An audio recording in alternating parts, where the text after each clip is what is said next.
Bonjour Nathalie et bonjour à toutes et à tous.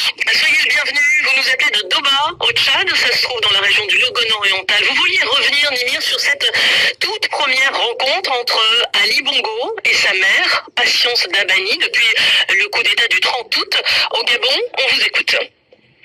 Au Gabon, la mère d'Ali Bongo, Patience Dabani, a été autorisée pour la première fois à rendre visite à son fils.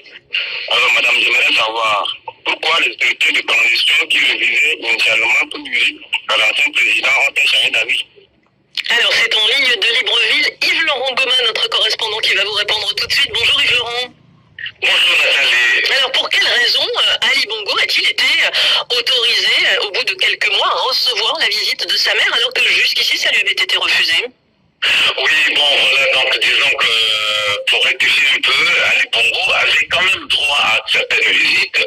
Je rappelle que depuis son château du quartier chic de la Sablière dans le nord de Libreville où il réside, l'ancien président a reçu la visite du président centrafricain Faustin Archange Touadéra, nommé facilitateur de la CEAC sur la situation gabonaise.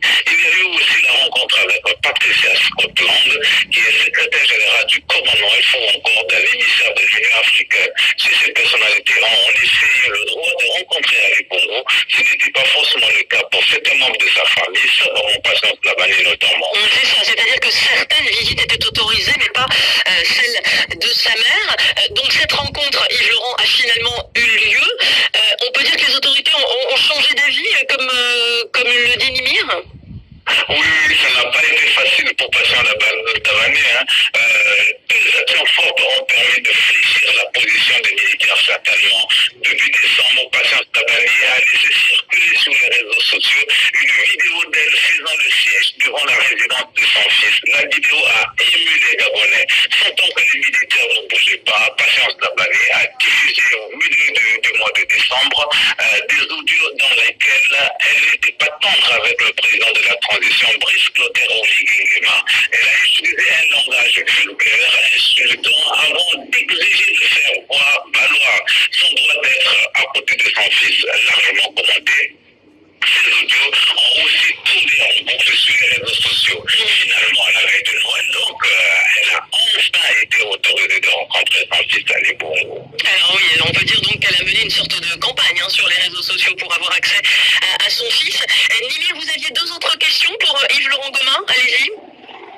Que peut-on retenir de la visite entre Ali Bongo et sa maman?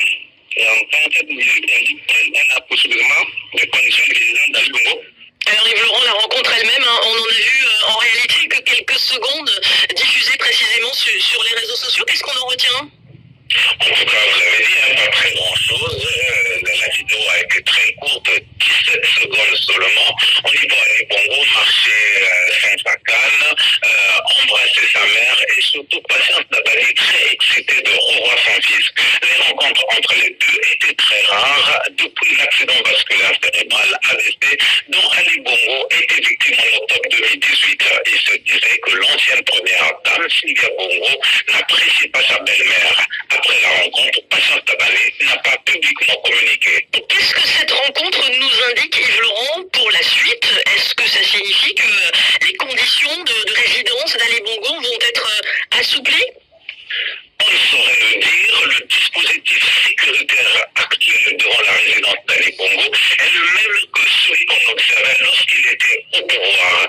Il y a des blindés, des caméras de surveillance et des éléments de la garde républicaine. Est-ce pour le couper du reste du monde ou pour protéger son image? La question reste posée. Ce qui est vrai, c'est que les militaires ont officiellement annoncé qu'Ali Bongo est libre de ses mouvements. Il peut même aller se faire soigner à l'étranger s'il le souhaite. Deuxième acte, le président de la transition, Oligui Nguema, a décidé de réhabiliter tous les anciens chefs d'État. C'est certainement pour cela qu'Ali Bongo conserve certains privilèges. Est-il totalement libre d'aller à la mosquée ou dans un supermarché? N'oublions pas que la santé d'Ali Bongo est assez fragile, donc probablement les mesures barrières imposées autour de lui. Les amis, nous venons d'écouter l'actualité au Gabon. Donc, je ne sais pas ce que vous aussi vous en pensez sur les questions répondues par M. Monsieur Yves, de l'autre côté de Libreville. Vous pouvez mettre en commentaire ce que vous en pensez aussi. Et n'oubliez pas de vous abonner, liker et partager si vous pouvez. Merci.